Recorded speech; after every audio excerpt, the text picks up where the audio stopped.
तुमसे पहले वो जो एक शख्स यहाँ तक तनशी था, तुमसे पहले वो जो एक शख्स यहाँ तक तनशी था, उसको भी अपने खुदा होने पे इतना ही यकीन था। कोई ठहरा हो जो लोगों के मुकाबिल तो बताओ, कोई ठहरा हो जो लोगों के मुकाबिल तो बताओ, वो कहाँ है कि जिन्हें नाज बहुत अपने तई था। सलाम, नमस्ते, सत श्री अकाल। मैं हूँ आपके साथ हर्षिता मिश्रा और आप देख रहे हैं टाइम्स मेल। ताकत, गुरूर, सत्ता, हुकूमत और ज़बर, जब ये चार चीज़ें बादशाह की आदतों में शुमार हो जाया करती हैं, तख्ते शाही बिल्कुल तानाशाही पर उतर जाता है। आवाम की बातें उसके कान को कम सुनाई देती हैं, लेकिन बादशाह वक्त को भले ही आवाम की आवाज़ ना सुनाई दे रही हो, लेकिन उसे चारों तरफ झाल, मंजीरा, ढोल, नगाड़ों की धुन ज़रूर सुनाई देती है। उसे आवाम की चीख पुकार भले ही ना सुनाई देती हो, लेकिन राज दरबार में बैठे चारण, भांड, चेलों और चमचों के कसीदे ज़रूर सुनाई देते हैं। मतलब कि राजपाट और सत्ता का सुख भोगने वाले राजा को जब प्रजा के दुख दर्द सुनाई नहीं देते, तब उसे केवल अपनी तारीफ़ों के पुल ज़रूर दिखाई देते हैं।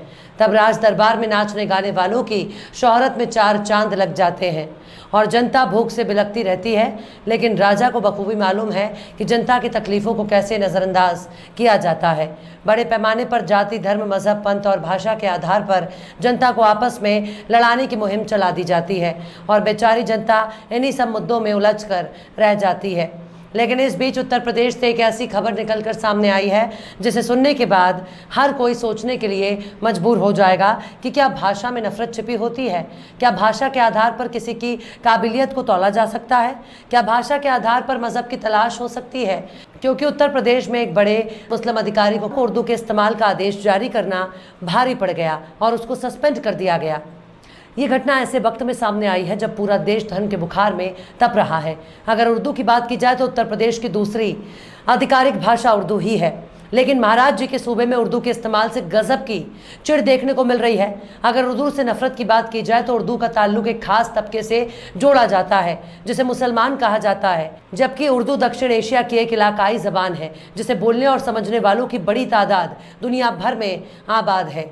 कहने का मतलब है कि जैसे तमिल, तेलुगु, गुजराती, पंजाबी, मलयाली, मराठी एक इलाके की ज़बान है, ठीक उसी तरह उर्दू भी इलाकाई ज़बान है। इसको मज़हब से जोड़कर देखना बहुत बड़ी मूर्खता है। जिस हिंदी भाषा को उत्तर भारत में इतनी मकबूलियत हासिल है, दरअसल ये हिंदी है ही नहीं बल्कि उर्दू ज़बान है। टीवी और अखबारों में इस्तेमाल होने वाली आम बोलचाल की भाषा को ही हिंदी कहा जाता है, लेकिन यही उर्दू है। टाइम्स मेल भी बोलचाल की आम भाषा का इस्तेमाल करता है, जिसमें हिंदी, उर्दू, बुंदेली, अवधी, भोजपुरी और हैदराबादी लहजा साफ तौर पर नज़र आ जाएगा। जो टाइम्स मेल अपनी आम बोलचाल की भाषा के ज़रिए ही लोगों को दिलों पर राज करता है। भाषा में धर्म की तलाश करना बहुत बड़ी मूर्खता है, क्योंकि दुनिया में भाषा का इतिहास उत्तर प्रदेश की योगी सरकार को मुँह चढ़ा रहा है। भाषा तो इलाके की पहचान होती है। यकीन ना हो तो अरब की तरफ सिर उठाकर देख लीजिए।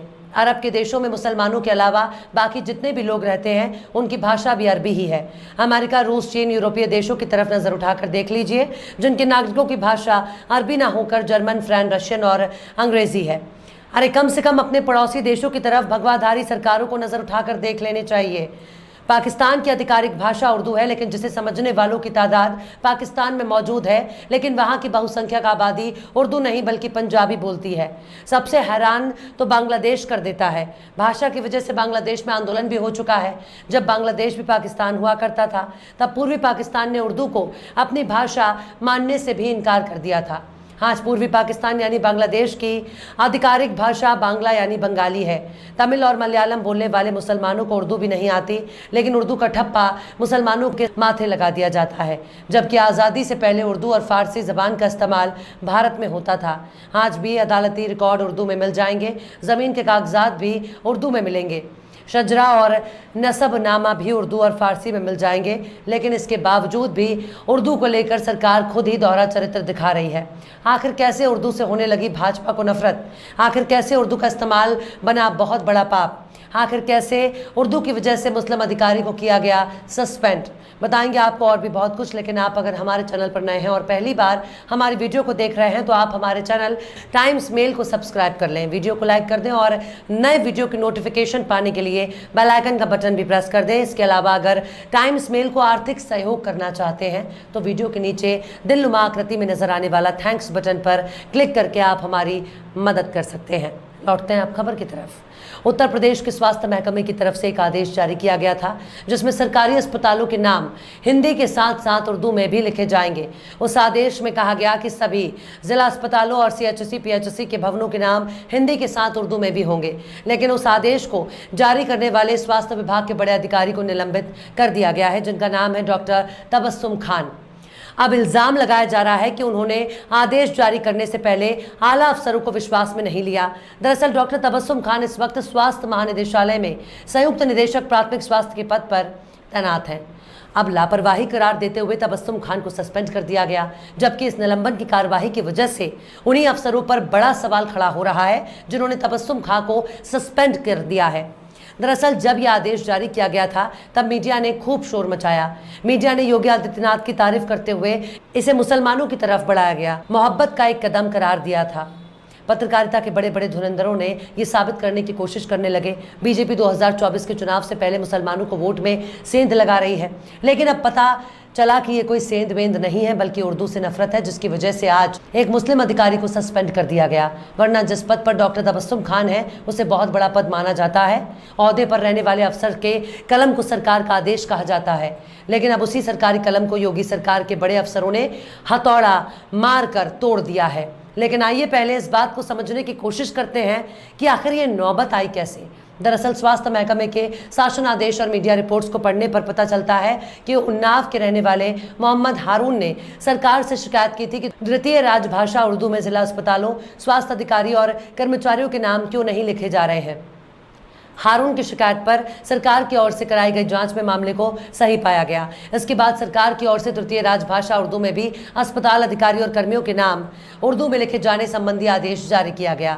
सरकार के आदेश के बाद अब इस संबंध में कार्यवाही शुरू होने की बात कही जा रही थी, लेकिन अब तो उस अधिकारी को सियासत की भेंट चढ़ा दिया गया जिसके आदेश को योगी आदित्यनाथ का आदेश कहकर तारीफ की जा रही थी। दरअसल मोहम्मद हारून ने अपनी शिकायत में कहा था कि उर्दू को दूसरी आधिकारिक भाषा के तौर पर मान्यता मिली हुई है। सरकार की ओर से इसका आधिकारिक ऐलान भी किया गया है, लेकिन स्वास्थ्य विभाग के कई महकमों में इस आदेश को लागू नहीं किया गया। उन्होंने योगी सरकार से इसे लागू कराने का अनुरोध किया था। यूपी में राजभाषा संशोधन एक्ट 1989 के माध्यम से उर्दू को दूसरी राजकीय भाषा की मान्यता दी गई है। इसे यूपी राजभाषा अधिनियम 1951 में धारा 3 के जरिए जोड़ा गया था। लेकिन अब योगी सरकार के अफसरों ने साफ तौर पर जाहिर कर दिया कि भाषा को लेकर उनके मन में कितना जहर भरा हुआ है। उर्दू को लेकर योगी सरकार का नजरिया बिल्कुल ही साफ है। योगी सरकार उर्दू को धर्म के चश्मे से देखना पसंद करती है। इसकी कई वजह भी देखने को मिली जब उर्दू नाम वाले शहरों, जिला और कई इलाकों का नाम बदले जाने का सिलसिला चलाया गया। जैसे गोरखपुर का उर्दू बाजार अब हिंदी बाजार के नाम से जाना जाता है, वहीं मियाँ बाजार अब माया बाजार बन चुका है। मुगलसराय स्टेशन का नाम दीनदयाल उपाध्याय हो चुका है। फैजाबाद अब अयोध्या कर दिया गया। इलाहाबाद जिले का नाम प्रयागराज कर दिया गया, जबकि इलाहाबाद में प्रयाग स्टेशन पहले से ही मौजूद है। ये तो बस एक बानगी है, अभी और भी शहरों के नाम बदलने की कार्रवाई जोर शोर से चल रही है। और यहाँ मीडिया वाले उर्दू के प्रति योगी सरकार के कसीदे पढ़ रहे हैं, जबकि जिसकी वजह से योगी आदित्यनाथ की इतनी तारीफ हो रही थी उसके खिलाफ ही एक्शन ले लिया गया।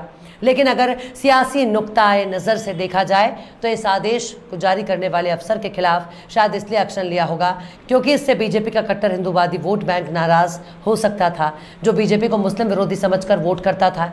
बाकी भाषा के आधार पर धर्म तय करना कोई बड़ी बेवकूफ़ी होगी, क्योंकि जिस तरह से किसी के नाम को सुनकर उसके धर्म का अंदाज़ा नहीं लगाया जा सकता, ठीक उसी तरह से किसी भाषा की वजह से उससे नफरत नहीं की जा सकती, क्योंकि भाषा किसी धर्म की ज़बान नहीं होती बल्कि इलाके की ज़बान होती है। बहरहाल चलते चलते आखिर में बशीर मेहताब ने भी क्या खूब फरमाया है, ये बातों में नरमी ये तहजीब व आदाब, ये बातों में नरमी ये तहजीब व आदाब, सभी कुछ मिला हमको उर्दू ज़बान से।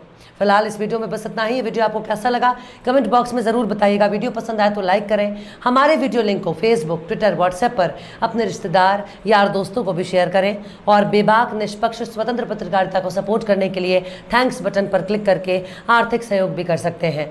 और हाँ, हमारे चैनल टाइम्स मेल को ज़रूर सब्सक्राइब कर लें। फिर मिलते हैं किसी और वीडियो में एक नई खबर के साथ। हर्षिता मिश्रा को दीजिए इजाज़त। जय हिंद। तो देख लिया आपने हमारे इस वीडियो को। हमें उम्मीद है कि आपने हमारे वीडियो को लाइक किया होगा और दूसरों को भी शेयर किया होगा। अगर अभी तक आपने हमारे चैनल टाइम्स मेल को सब्सक्राइब नहीं किया है तो जल्दी से सब्सक्राइब कर दें और बेल आइकन भी प्रेस कर दें।